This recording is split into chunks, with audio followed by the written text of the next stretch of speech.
నా పేరు గోల్మాల అప్పారావు అండి. దళిత సేన state working president, Kancharapalem, Indiranagar 1. ఈరోజు బాబాసాహెబ్ అంబేద్కర్ 135వ జయంతి ఉత్సవాలు దళిత సేన ఆధ్వర్యంలో ఆయనకి ఘనమైన నివాళులు అర్పిస్తున్నాం.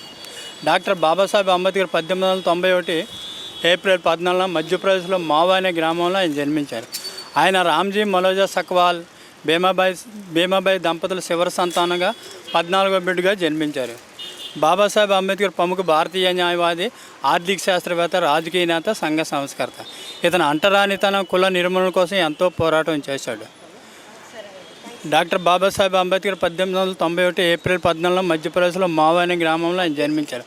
ఆయన రామ్జీ మలోజా సక్పాల్ భీమాబాయి దంపతుల చివరి సంతానంగా 14వ బిడ్డగా జన్మించారు.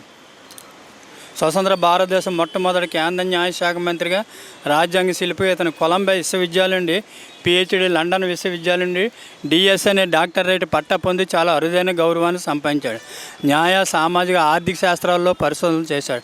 న్యాయవాదిగా, అధ్యాపకుడిగా, ఆర్థికవేత్తగా పనిచేశాడు. భారతదేశం స్వతంత్ర పత్రికల ప్రచారణ, దళితుల సామాజిక, రాజకీయ హక్కుల కోసం పోరాటం చేశాడు. భారత రాజ్యాంగ వ్యవస్థాపన కోసం కృషి చేశాడు. 1990లో భారత ప్రభుత్వం అత్యున్నత పౌర పురస్కారం భారతరత్న ఇతని మరణాంతరం ప్రకటించింది. భారతదేశం చరిత్రలో చిరస్థాయిగా నిలిచిన నాయకుడిగా ఇతను చేసిన విశేష కృషికి ఇతని పేరున పుట్టినరోజున అంబేద్కర్ జయంతిగా మనం జరుపుకుంటున్నాం. ఆంధ్రప్రదేశ్ ప్రభుత్వం కోనసీమ జిల్లా డాక్టర్ బిఆర్ అంబేద్కర్ కోనసీమ జిల్లాగా 2022 ఏప్రిల్ 2న పేరు మార్చింది. తెలంగాణ ప్రభుత్వం నూతనంగా నిర్మించిన సచివాలయ భవనానికి 2022 September 15 doctor B R Ambedkar Telangana రాష్ట్ర సచివాలయాన్ని పేరు పెట్టింది. మరి ఈ కార్యక్రమంలో పాల్గొన్న దళిత సేన సిటీ కన్వీనర్ గొల్లమాల మీనా, మరి నిర్మల, మరి చాముండేశ్వరి, మరి ప్రేమనే, మరి రాంబాబు గారు ఈ కార్యక్రమంలో పాల్గొన్నారు.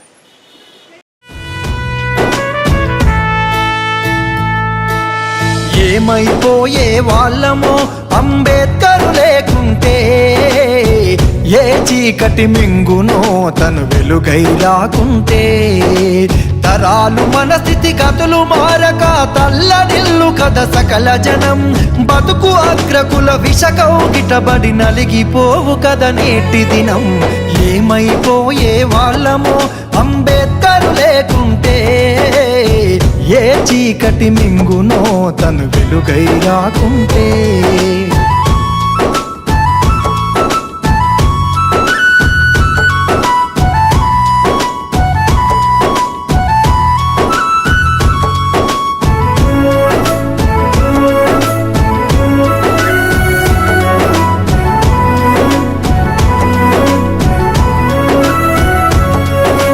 అడుగు అడుగు తను అనుభవించిన బాధను తలచి, భావితరాల భవిష్యత్తు అంతా ముందే తెలిసి, అడుగు అడుగు తను అనుభవించిన బాధను తలచి, భావితరాల భవిష్యత్తు అంతా ముందే తెలిసి, తన నెత్తుటి చుక్కలు లక్షల అక్షరాలుగా మార్చాడు. భారత జన నుదటి రాతను అంబేద్కర్ మార్చాడు. ఏమైపోయే వాళ్ళమో అంబేద్కర్ లేకుంటే, ఏ చీకటి మింగునో తను వెలుగై రాకుంటే.